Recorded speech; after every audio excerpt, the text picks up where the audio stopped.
keep hearing you saying, if I was Diddy, I would have dipped to Russia. No, 100%. No, Vlad. Can we have a real discussion about this? Let's have it. Okay, you saying Diddy should have left. I think the facts has proven now. Number one, his counsel was trying to ensure to the government that he wasn't going to flee. Right? They're like, hey, we have his passport, but you think that they would just allow him to go to Russia?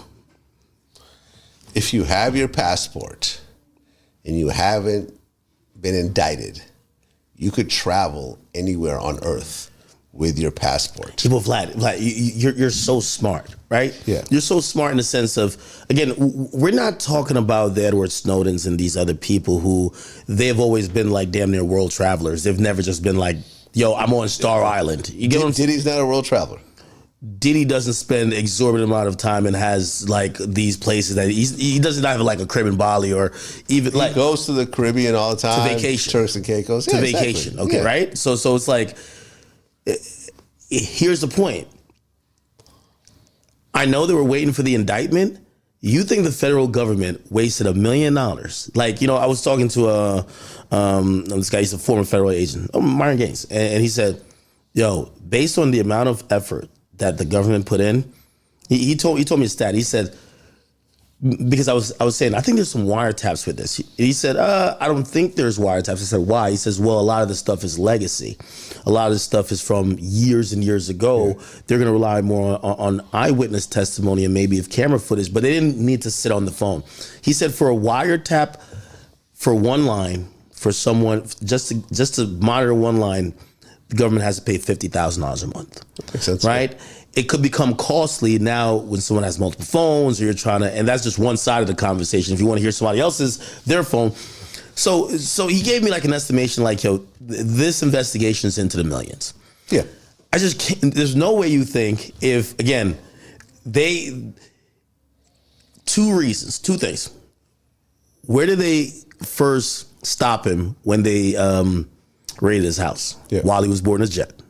They know something. They see the manifest being filed. Mm-hmm. Second of all, again, don't know this for fact, but it seems to match up with why they arrested him the day before. He promised that his private jet would never be in the same city as him. He's in Manhattan. His private jet comes to Teterboro. They locked him up the same night. Yeah.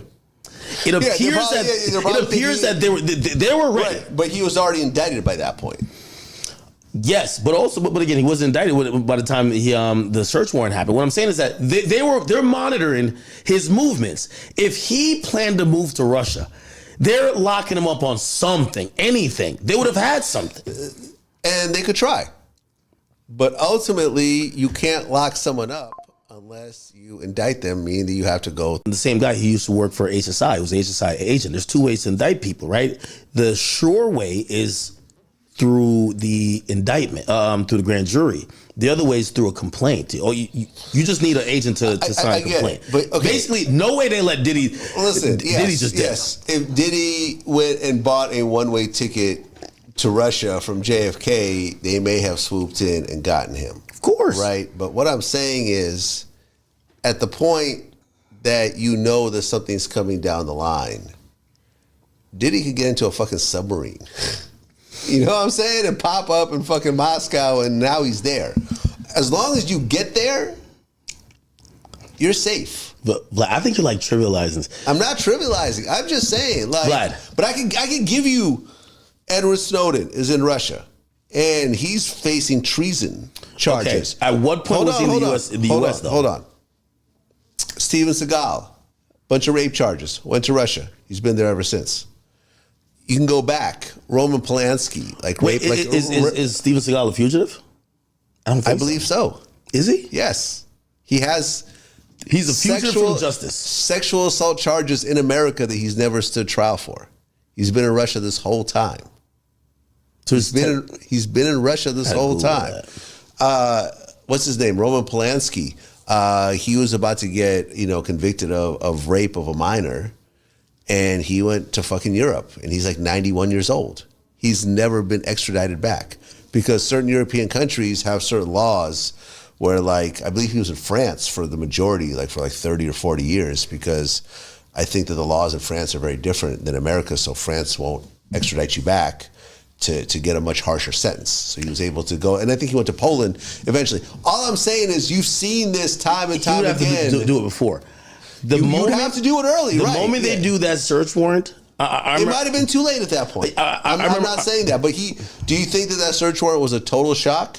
At the moment that Cassie at the moment that Cassie lawsuit hit the public, and all the fucking insanity happened after that, I would have just said, all right, Russia it is.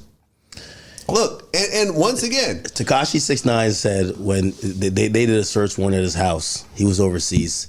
He says after he came back to the States, he knew it. Well, he found out his driver was telling, so he fired his driver. But he said everywhere they went, there was these like cars just following. And subsequent, like the days following, it was very obvious. It was just like there was no familiar cars on the block. It was just all cars that just, obviously they were being watched. So yeah, I mean, I think Diddy's a pick. What